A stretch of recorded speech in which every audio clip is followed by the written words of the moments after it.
Bana, inakuaje? Jeff Luchivia hapa. Leo hii mazee kwa Kizazi Mtaani interviews. Yeah, right. Tunapatana na CEO mwenyewe wa Mtanashati Empire.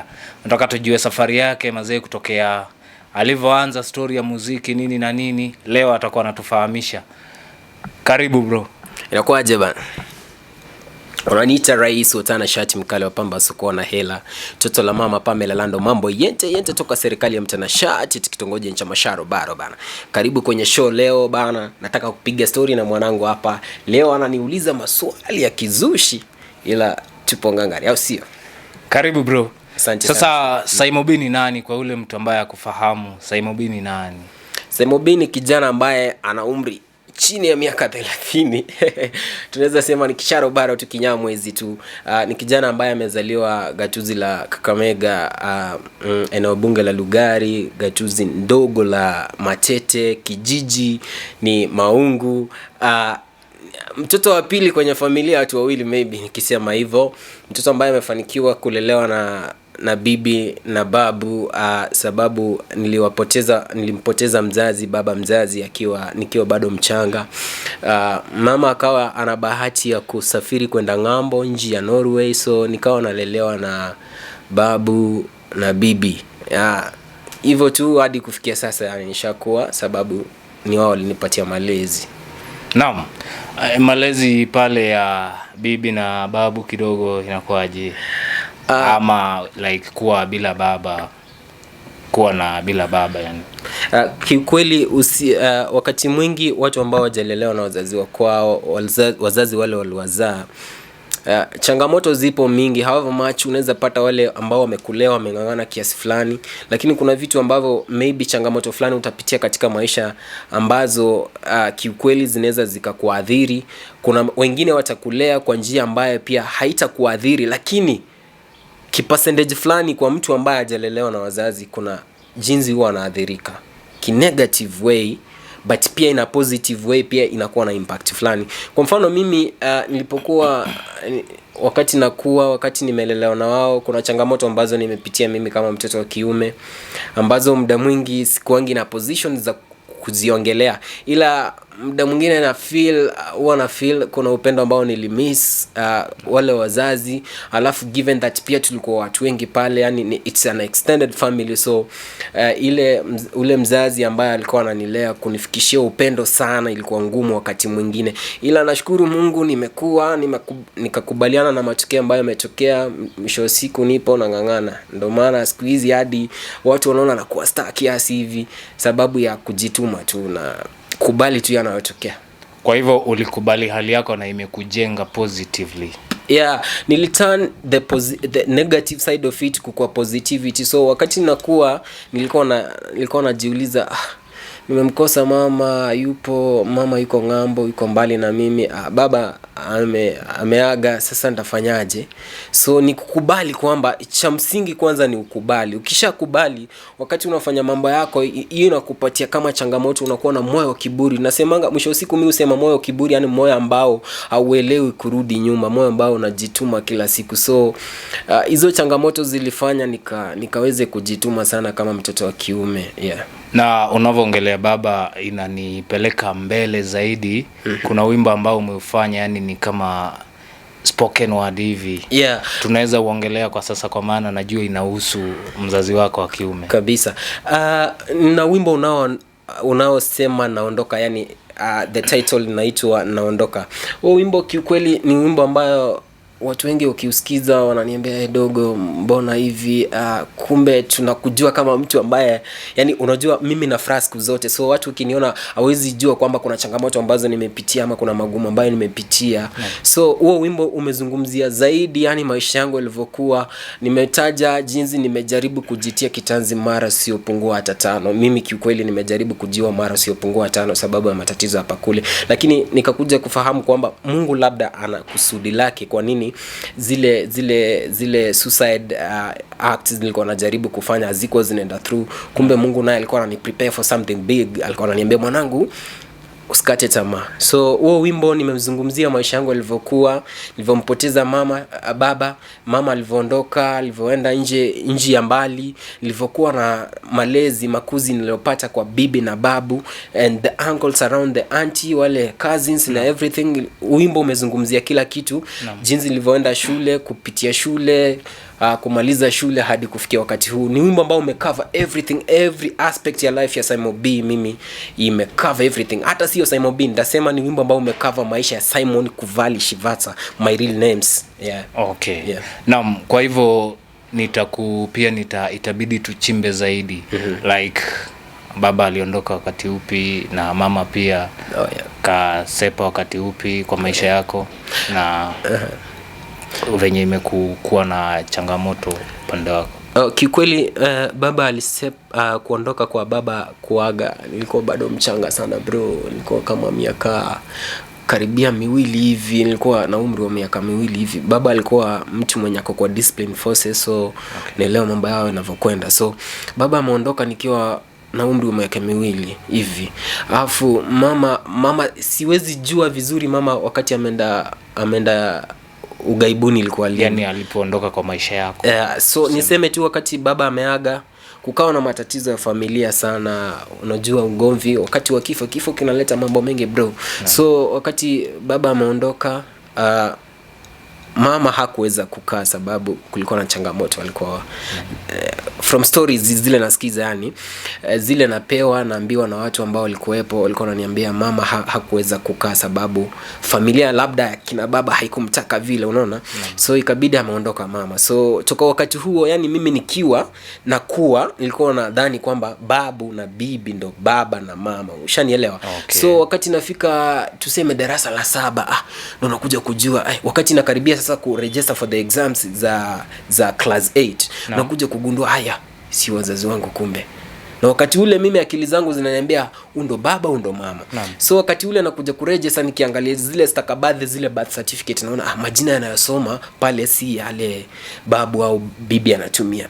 Ndo nikakuja kuwa na ile aje kutaka kujua kipi kilitokea. So nikawa ni mtu ambaye nauliza maswali sana, yani nataka kufahamu, nataka nikuwe na ufahamu kuhusu haya maisha. Hii maisha yani sielewi ni kipi kinaendelea.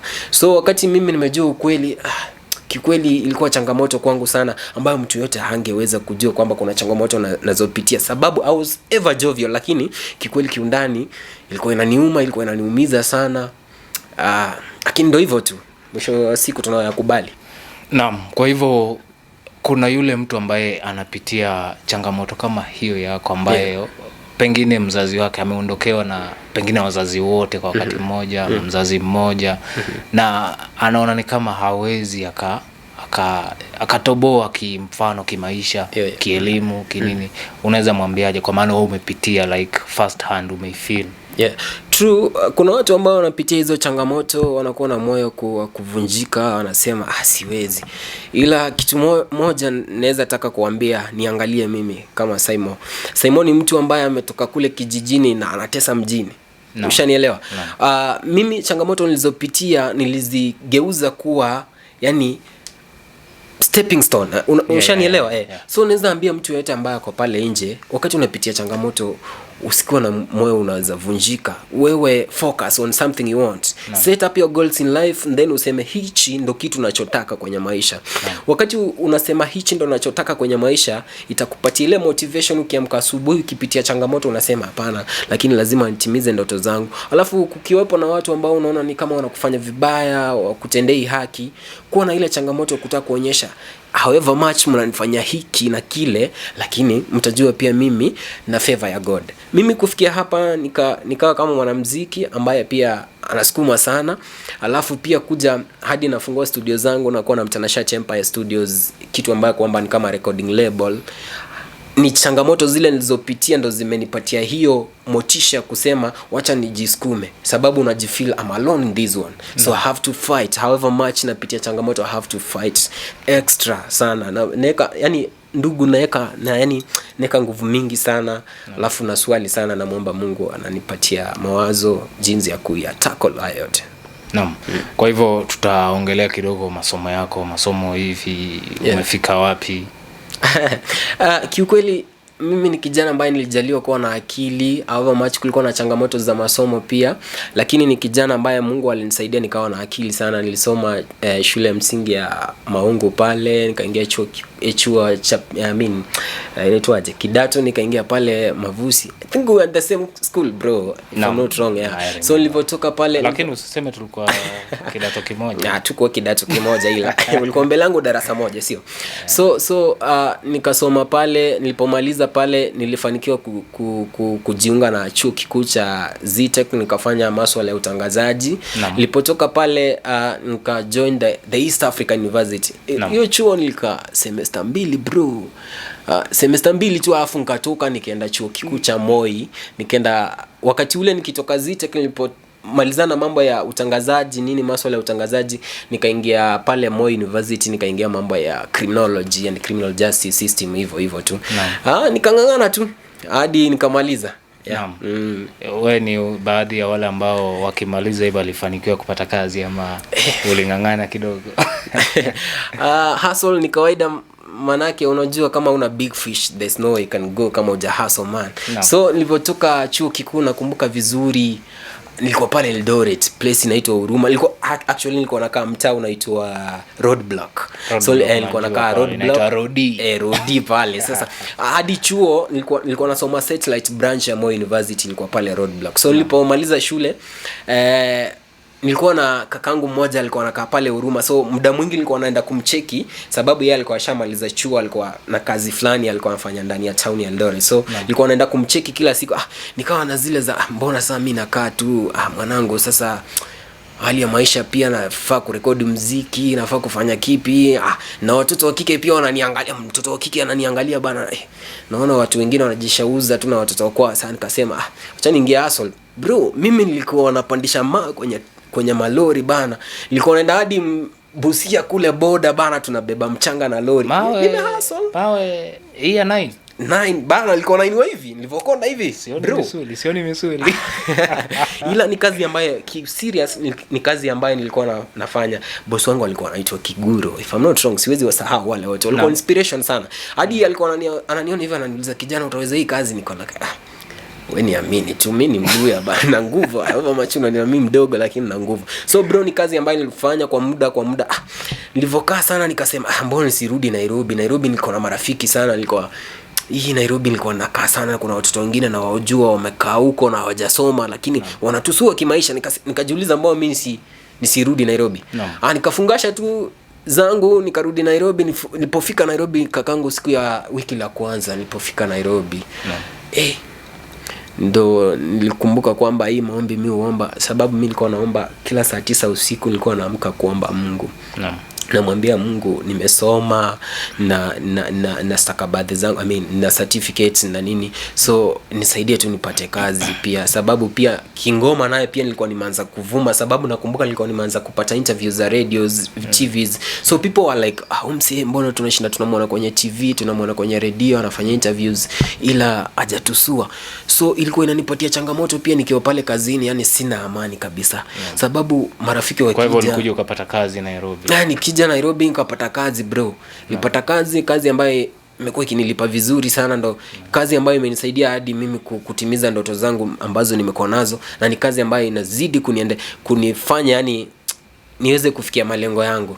Na it's one of the kind of jobs yenye nafanya hadi sometimes bro I lead kufanyia tunaitwanga assessments, na lead in a region, nafanya nini. So I'm proud of myself pia, niko proud of myself. So pia any God amekuwa mwema sana niseme. So Saimo B, jina lilitokea wapi? Like Saimo B, kisha masuala na muziki ni vipi ulianza kujua naweza nikaimba mimi? So jina Saimo B kwanza nianzia hapo kitambo, nikiwa bado na umri wa kuwa mtoto mdogo hivi. Nilikuwa sharobaro kivyangu, ushanielewa. So nilipokuwa kiusharobaro, so watoto wa kike walikuwa wananiita baby, Saimo baby, unaona. So sikuwa naelewa ni baby ya kuniita baby yani kunizuka, au ilikuwa ni baby ya kuniita sijui kivipi ama na kama mtoto. Nikasema ndateremka na hii. So ikawa ni kama nickname Saimo baby, unanielewa? So walipoanza kuniita Saimo Baby nikafikiria, unajua hiyo time pia nilikuwa mtu ambaye nilikuwa pia kurusha unashanielewa. So mwisho wa siku nilivyosikia wananiita Saimo Baby nikasema mbona hili jina litakuwa sawa kimziki. So nikaamua tu nikajiita Saimo B, ila nikaja nikafikiria sita remain kuwa ka baby forever. So nikabadilisha kutoka baby ije ikuwe B, nyuki yani. Mwisho wa siku reason why nilijipatia B ni sababu unajua nyuki ni mnyama mdogo, ni mdudu mdogo sana ambaye anatengeneza asali inayopendwa na wase wengi. Alafu ni mdudu ambaye ana bidii sana. Ni mdogo lakini ile asali akitengeneza unapata ile kapu ni kubwa sana. Ushanielewa? So pia mimi kiukweli mimi ni mtu mdogo, si unaona kimwili bro. Mimi mtu mdogo lakini natengeneza utamu. Ushanielewa? So ikatokea pale. So muziki nao nilianza nikikuwa I think bado nikikuwa primary nilikuwa na participate sana kwa choir, nikikuwa Sunday school nilikuwa nafanya drama, nilikuwa nafanya choir pia. Afu nakumbuka wakati mmoja siku niligundua nina kipaji. Kuna hii ngoma ya Diamond inaitwa Mbagala. Kulikuwa na camp ya kanisa eneo letu. So kanisa gani kwa mfano? Friends Church, Friends Quakers. So pale Maungu. So kulikuwa na conference ilikuwa pale. So wakawa wanahitaji watu wanaweza tumbuiza. Mimi nikafikiria mbona sinaweza fanya kitu hapa. So nilikuwa nasikiza Mbagala sana. Wakati ule Diamond alikuwa ametokea sana. So nikafanya ile ngoma yake nika remix hiyo ngoma Mbagala. So nikaimba. Toka pale ile remix kawa gospel. Kiplani unaweza tuimbia kidogo? Naweza kumbuka kweli kila kitu. Mwisho before iishe ndakuwa nimekumbuka kila kitu nilivyokiimba alafu nitakuimbia. So wakati ile nilipofanya hiyo remix, hapo ndo watu waligundua kwamba kijana kumbe anaweza imba. So nikapata motisha kutoka kwa watu, marafiki zangu wakaniambia bro, kumbe una kipaji ndani yako, unaweza fanya kitu. So toka hapo nilipo join high school, I think you used to see that. Nilikuwa nafanya kwaya sana, naimbisha watu kwaya na participate kwa vitu mingi. So kilichofanya nikapata ile exposure mzuri ni wakati niliingia campus. Sasa campus unajua nilikuwa mwandishi, nilikuwa naandikia watu mashairi, nilikuwa naandikia watu spoken word studios pale, nilikuwa nafanya vitu mingi bro. Hadi nilikuwa nakatendraizia watu shuleni wakija kina Timmy, kina Otile Brown, kina nani. So ni vitu ambavyo ni kitu ambacho kimenipatia pia motisha ya kuona kwamba watu wanapofanya kitu alafu watu wanaona kweli naweza fanya. Nikajua nina talanta, mbona nisifanye? Nikafanya muziki. Sasa nikaanza kufanya muziki, nikaanza kurekodi. Wimbo wako wa kwanza ni upi? Ulirekodia wapi? Wimbo wangu wa kwanza unaitwa Salama Baba, Lala Salama Baba, ambao nilifanyia VTech Studio kwa Eldoret. Huo wimbo the first time nimeingia studio nilikuwa namwaza baba sana, sababu mimi sikuweza nilivyosema sikuweza kuwa na baba. So nilikuwa tu yani moyo wangu tu una feel nimfanyia baba kitu, akienda pia ajue mwanake pia huko nyuma alipomwacha anajaribu kufanya kitu. So nilimwimbia baba wimbo unaitwa Lala Salama, I think uko Mdundo, lakini huo wimbo haukufanikiwa kuingia kwenye YouTube ila kwenye mdundo.com hizo ngoma ziko pale, zile ngoma za kwanza. So ndio ilikuwa ngoma yangu ya kwanza kumfanyia baba. Okay, ilipokelewa aje? Labda ilipokelewa vizuri. Nakumbuka wakati mmoja nikiwa nimeanza kuona mawasiliano na mamangu mzazi, nikamwambia mama, unajua mimi hapa much niko mtu kwenye masomo, ila mimi ni mtu wa kipaji, naweza taka kuimba na naimba. So nilivyomtumia mama huo wimbo, kiukweli ulimliza mama sana, akakumbuka mapenzi alikuwa nayo na baba, akaniambia umenikumbusha mbali mtoto wangu. So toka pale watu wengi waliopokea huo wimbo vizuri sana. Ndio nikawa na fikra kwamba Lala Salama ulale salama wakati ule, sababu sikuwa nimepata networking naweza upush sana. So nikasema labda ni as time goes on nikiendelea kugronda kuja kuandika vizuri, nikaifanya sasa nikiondoka sasa ni clean version ya Ulale Salama. Sababu unaelewa mtu unapoanza muziki sometimes pia wangi umeiva vizuri ama uko na ile package full, unaweza fanya kitu unavyotakikana. Kwa hivyo baba, yani baba kuna sehemu kwa maisha yako ambayo una feel like kuondoka iko na pengo sana. Iko na pengo bro.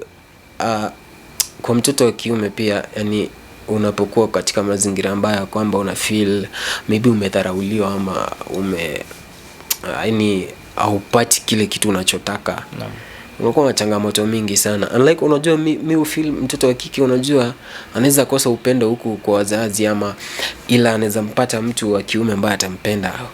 Bora yake tu mueleze mimi unavonichukua na matatizo haya na yale, sijapata upendo. Lakini kwa mtoto wa kiume unajua wakati unakuwa unakutana na changamoto. Hizi changamoto tunazopatana nazo kila siku kwa maisha, alafu bado uko nyuma kuna changamoto ulizozipitia. Bro, inakuwa hard.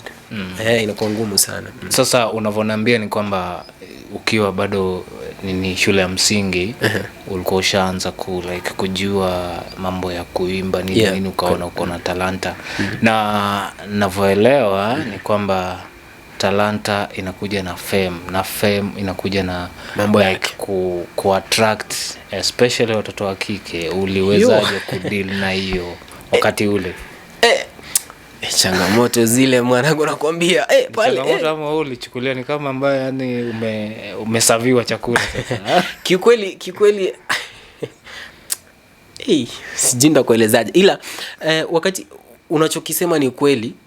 Mtu yote, mwanaume yote ambaye yuko kwa fame, mtoto wa kiume ambaye yuko kwa yani kwenye industry ya muziki, ama you're just famous, una attract watoto wa kike sana. Ila kitu moja nitakwambia, unapo attract ujue kwamba wakati una attract you attract everything. Kuna wale watoto wa kike wazuri ambao wakija kwa maisha yako itakuwa baraka, na kuna wale ambao wakija bro watakumaliza. Ila mimi kikweli nilivyokuwa nakuwa hiyo fame ikikuja, I had to tell myself I just know what I want. I know what I want. So siko na zile pupa kwamba na wakimbiza watoto wa kike. Ila uliwakimbiza kidogo. Ila niliwakimbiza, ila lakini si sana vile. Niliwakimbiza lakini si sana. Lakini wakati nakimbiza na nilikuwa najua ni kipi kinafaa. Una understand? But pia I think pia ile ukikimbiza nilikuwa nakimbiza pia ni vile pia sikuwa nimekuwa kiakili sana. Una understand? Lakini wakati umri unapozidi kuenda, una understand kwamba mwisho wa siku si wahitaji, ni wao wanahitaji. Una understand? Alafu pia mwisho wa siku unasema kuna magonjwa, kuna changamoto, kuna laana, kuna nini. Una understand? So hivyo ndo nimeweza kuyakabili haya yote. Na focus on my goal. So hivyo tu. Alafu labda naamini tu ukiona mtoto wa kike mmoja tu ambaye anakudhamini, mambo yako yatakuwa shwari. Sione haja ya kushinda unawahanya watoto wa kike. Situations hata zikifanya nini, usiwa trust wengine. Naelewa ya kwamba muziki wako unaufanya kwa lugha ya Kiswahili. Ndivyo. Na najua kwamba unavyoongea maungu sijui wapi huko, najua ni western huko. Of course, wewe ni Mluya. Mbona hukufikiria kuimba na language yako ya kwanza ambayo ni ya mama? Kikweli kilichonipelekea mimi nifanye muziki katika lugha ya Kiswahili, Kiingereza ni sababu ya market. Unajua wakati una target market yako, nikisema niimbe tu ngoma kwa lugha ya mama, nitakuwa tu na mashabiki within a certain region. Ushani understand? So nikiwa na mashabiki kutoka western peke yao nikifulia itakuwaje bro? Ushani understand? Revenue nitatengenezaje? Sababu mwisho wa siku pia nafanya biashara, si ndio? So wakati naangalia kitu kama hicho, nasema nikiimba kwa Kiswahili au niweke katika lugha ya Kiingereza, nitaweza kuwa na maybe East Africa mzima ndaishika, nitashika Kenya mzima. Lakini nikiwa na western nikiimba tu kwa lugha ya mama peke yake, nitakuwa na mafans toka western, na hiyo kibiashara itakuwa inanididimiza, na labda nimewekeza fedha mingi katika jambo hilo. Ushanielewa? Naam, umeongelea pia umeweza kuandikia wasanii wengine. Baadhi ya wale ambao uliandikia na hizo ngoma zikaja zikavuma ama zikakuwa somewhere in the market, unaweza zikumbuka? Wasanii wengi hawapendi sana ukitaja ngoma ambazo umewaandikia. Nimewaandikia wengi ila siwezi wataja sababu ya kibiashara na mikataba ambayo tulikuwa nayo. Lakini kuna ngoma baadhi yenye zimefanya vizuri nimefanya kuandikia wasanii. Ila hatuwezi taja sababu ya mikataba nini tuliokuwa. Kwa hivyo inamaanisha umekula kutokana na muziki. Of course, Kikweli muziki umenipa hela sana. Mimi mambo yangu mengi nayoyafanya ni sababu ya muziki, production zenye niko nazo. Yani let me say life yangu, pesa nyingi zangu zinatokana na mambo ya production, yani showbiz kwa kiujumla. So ni muziki, mambo ya shows, mambo ya nini. So hela zangu mingi nitoka hapo. Kwa hivyo Umerekodi ngoma ngapi kufikia sasa? Na zaidi ya ngoma 15 hivi. Naam. Zaidi. Hadi kuna zingine ambazo sijaweza toa studio. Lakini I think nimeupload ngoma kwenye Mdundo na ngoma zaidi ya 10. Kwenye YouTube nimefanikiwa tu kuweka ngoma karibu 6-5 hivi.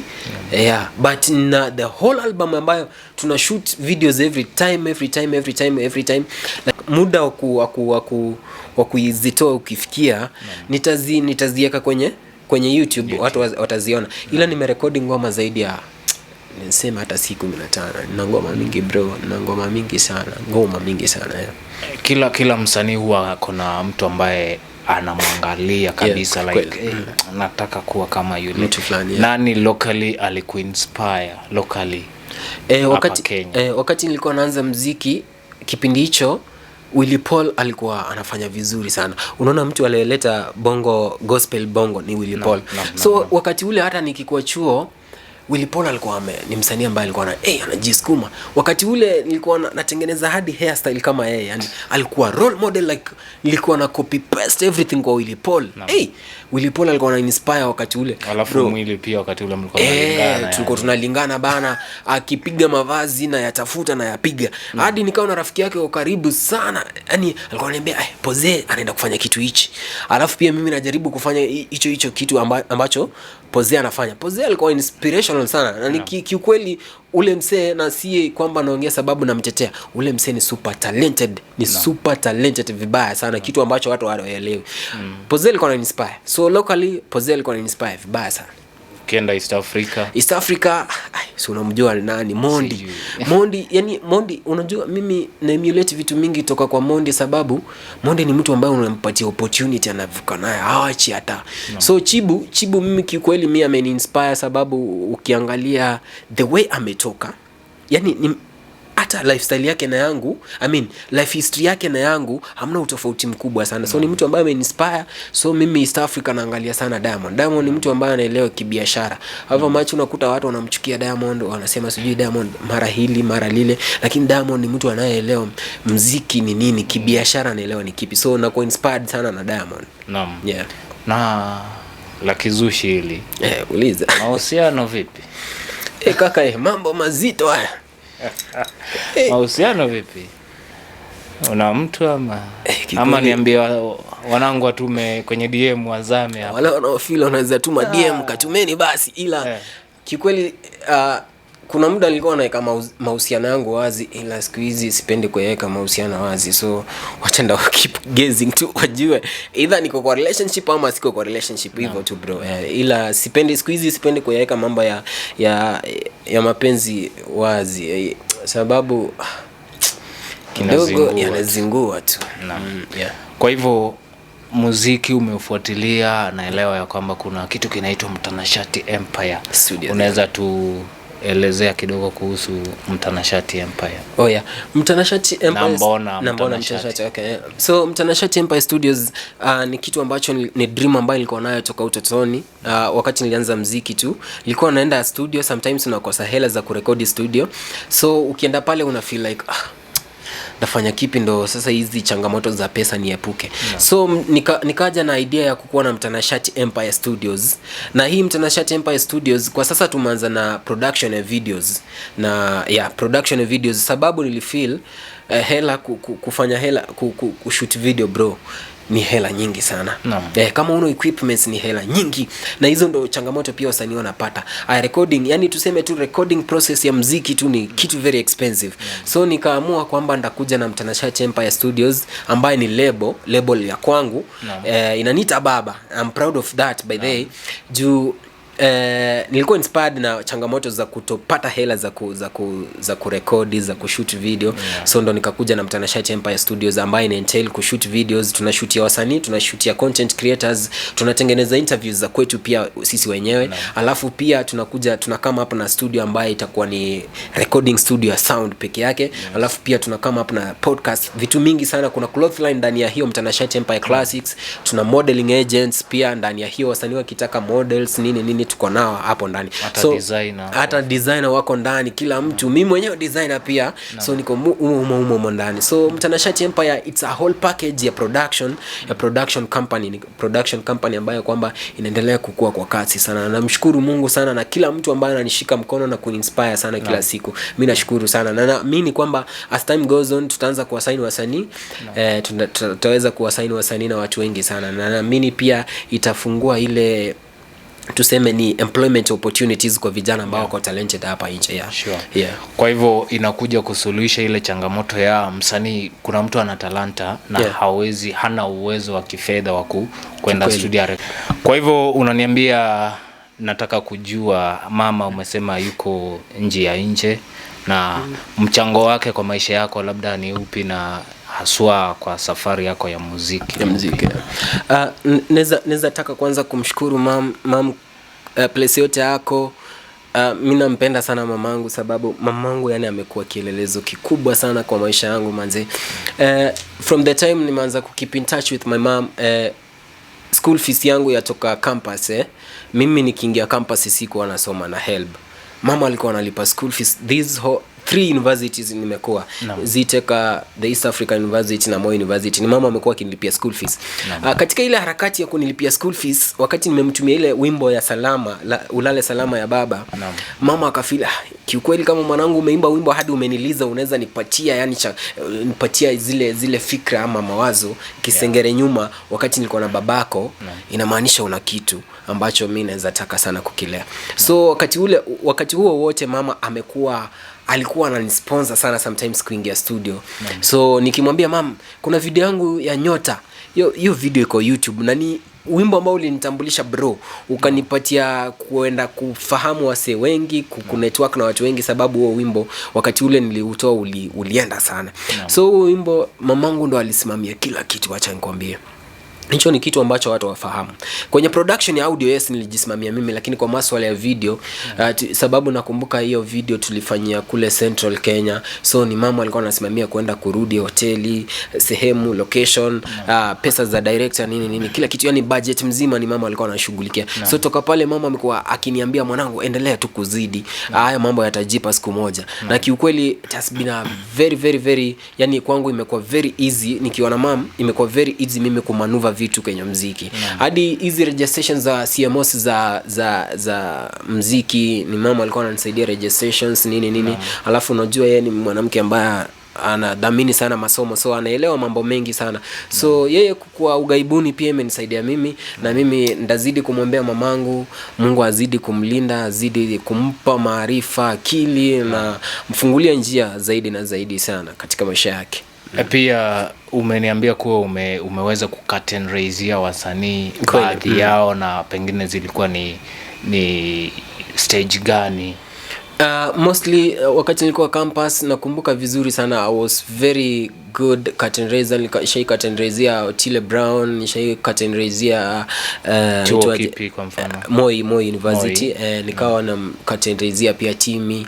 So ni wasanii ambao pia ilinisaidia pia mimi kukua karibu na wao, kina Madini Classic. Ni wasanii ni kitu ambacho kwa kufanya kitu hicho wakawa wakapenda kazi nilikuwa nafanya, so we used to be friends. Nikaja kuwa na nikiwa Zitek bado nikawa nakutana na Kinkaka ashawahi kuwa lecturer huko muda fulani, so nikawa kwa karibu sana na yeye, akawa ni msee ambaye pia ananinspire sana. So wasanii wengi nakutana nao akiwemo Young Lunya kutoka TZ, mwanangu wa Kiswazi sana. So wasanii wengi ambao nimepata kuinteract na wao sana. Na kwa kule kuinteract na wao, ni kitu kipi ambacho pengine ulijifunza kutokana na 1 2 3 wale wasanii ambao umeinteract na wao? Kitu cha kwanza ndakwambia bro, hata mafanikio yaje kinjia gani, just humble yourself. Mimi wasanii nimekutana na wao, nikianza na example ya Kinkaka, that nigga is very humbled. Young Lunya ni msemo humbled sana. So wasanii ni wasanii ambao wamenifunza kwamba hata ukiwa na hela kiasi gani, just humble yourself. Usikuwe proud, usikuwe na ile unajifeel mimi na hela utaniambia nini, mimi ni star utaniambia hizi kusaidia chochote bro. So humble yourself. Alafu pia nimejifunza toka kwao bidii ni kitu muhimu na kukuwa very creative. Manake ukiangalia King Kaka ni mtu anafanya muziki na bado ana produce movie. Ushanielewa? So pia mimi ilinifunza kitu moja, nikasema kama Kaka pia anaweza kuwa anafanya muziki na bado anafanya mambo ya film production. Who am I? So nikawa na ile inspiration ya kutaka kufanya pia kizazi mtani interviews. Me went down streets, I talk to people in the streets, I ask them what are they going through. Mimi naongea na wao. So nimejifunza sana kuwa humble, nimejifunza sana kufanya bidii na kukuwa more creative na pia kuweka God mbele. Sasa collabo tutegee ni nani hapa Kenya, ama kuanzia Kenya ni collabo hapa ndani nani tutegee? Collabo nishamkalisha mkali wao King Kaka kwenye collabo. Nishafanya ngoma na Young Lunya kutoka TZ, The Goat. Alafu na bania sana kufanya ngoma na wasanii kadhaa wakiwemo Mario, Vivan Boy na mkali kutoka Uganda. Naam. Namjua kweli. Okay. Ule mkali kutoka Uganda ule jamangu. So nafanya ngoma na wao, na karibia kufanya ngoma na wao wasanii. Kuna wale ambao tusha rekodi, kuna wengine bado tuko kwenye maongezi. So process zikienda through, kila kitu kiko sawa, ngoma wataziona tu zikiweza kunini. So long as management, unajua sasa niko na management. Mwanangu kizazi unamjua manager wangu, unamjua, unamtambua. So nangoja tu manager aweze kumaliza hizo maongezi, kila kitu kiwekwe sawa, and then sisi kazi yangu itakuwa easy kuingia studio kurekodi na wao, alafu kazi to shoot, alafu tuwapatie mafans. Ningependa sana ufanye collab na ya kinyumbani ile, yani unaelewa? Home nilikuwa nimewacheki wasanii kadhaa, lakini wasanii nilikuwa nimewacheki ni wa kizazi kipya, sio wale wa nyimbo zile za kitamaduni. Ila sababu umejua imekuwa request everywhere I go, people have been requesting, mbona hujawahi fanya collab na mtoto yani na watu ambao wanafanya ngoma kiasili ya home. Ila ni kitu ambacho nitaweza kukaa na management tuweze kuona anayefanya vizuri, alafu makubaliano kama itakuwa sawa, alafu taingia tu studio mwanangu, itakuwa tu sawa. Kwa hivyo maneno yako ya mwisho tukimalizia ni yepi kwa yule mtoto wa kiume, yule mtoto wa kike pale ambaye bado anakuwa na anataka kuwa somewhere? So kitu cha kwanza naweza waambia vijana wenzangu, tuanze kwanza na mambo ya kuwachagua leaders. Zingatia sana manze, a leader you're voting for tomorrow, yeye ndo determine future yako itakaa. Manake ukimchagua mwanasiasa au leader ambaye ni mkorofi, si mzuri, ndoto zako hutatimiza. Sababu unajua changamoto zikiwa mingi kuyakabili itakuwa ngumu sana. So hiyo ni kitu ya kwanza naweza wa advice. 2027 as we go to vote, manze zingatia sana unampigia kura nani. Ni mtu ambaye atakusaidia au ni mtu ambaye ataona talanta yako alafu akuache ende zako. Kitu cha pili naweza waambia vijana tujitoe. Vijana, industry hii keki ni kubwa. Mimi naweza kuwa na bite even hata sijafika quarter of it. Hii keki ni kubwa manze. Mjitokeze, lea kipaji, jisukume, network. Unajua kitu moja nilijifunza, kama uja network, there's no way you can go. Network with people, talk to people, kuwa mse humble, learn from people, kuwa mse kusikiza, funzwa, ambiwa hivi enda hivi. Ukienda hii njia utafaulu, ukienda hii njia itakuwa sawa. Ila ukijifanya unajua sana itakuwa ngumu sana kwako kutusua. So vijana wajitume sana kwa kila kitu unachofanya. Si lazima kuwa mwanamuziki. Ukiwa unafanya masomo, fanya masomo. Tunaweza kuwa na madaktari, tunaweza kuwa na wajenzi, tunaweza kuwa na watu ambao wanaweza tengenezea stima. Hizi equipment zetu hizi, Mtanashati Empire inahitaji producer. Fanya mambo production, kuja kuwa producer kwenye studio zetu. Hivyo tu kijana, kitu ambacho unachokifanya wewe fanya kwa moyo wako. Jitume ni kama hautowahi kifanya tena, ama the last thing you're doing in your life. And then pia zingatia sana kujilinda. Maana masuala ya tuseme kimapenzi, jua sana uko na nani. Sababu mimi nitawaambia ukweli. Unajua mtu ambao una date anaweza determine your future. Mimi nisiwadanganye, nimepitia changamoto katika dating na nazawaambia tu ukweli. Kuwa makini sana na mtu ambao uko na mahusiano na yeye. Kuwa makini sana mwanangu. So mtu asikupeleke hivi alafu akuache zingatia sana. So alafu maokoto cha msingi yafuate. So That's what I can tell you. Mimi nimeshukuru sana mwanangu, yani imekuwa fine sana, imekuwa fiti sana. Kwa yule ambaye hakukuwa kwenye introduction, mpe tu ile introduction yako. Tumekuwa na nani kwenye interview mazee? Bana, tumekuwa na rais wa Tanashati mkali wa pamba soko na hela toto la mama Pamela Nano, mambo yente toka serikali ya Mtanashati, kitongoji cha Masharu bara, au sio bana?